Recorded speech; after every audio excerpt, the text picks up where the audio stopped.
Petrol மீதான மத்திய கலால் வரி 8 ரூபாயும், டீசல் மீதான கலால் வரியில் 6 ரூபாயும் அதிரடியாக குறைப்பு.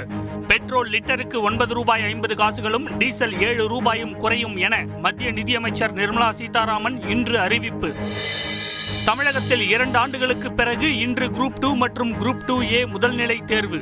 1,83,000 பேர் பங்கேற்கவில்லை என TNPSC தலைவர் தகவல்.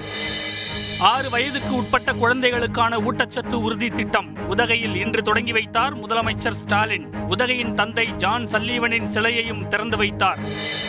முன்னாள் பிரதமர் ராஜீவ்காந்தியின் 31வது நினைவு தினம் இன்று அனுசரிப்பு. பேரறிவாளனின் விடுதலையை கொண்டாடுவது வலியை தருவதாக KS அழகிரி கருத்து. மன்னிக்க கற்றுக் கொடுத்தவர் தன் தந்தை என ராகுல் காந்தி உருக்கம்.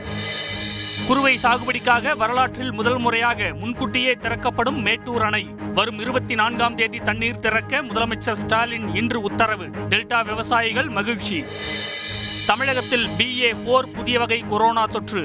பெரிய பாதிப்பு இல்லை என்று அமைச்சர் மா சுப்பிரமணியன் இன்று தகவல்.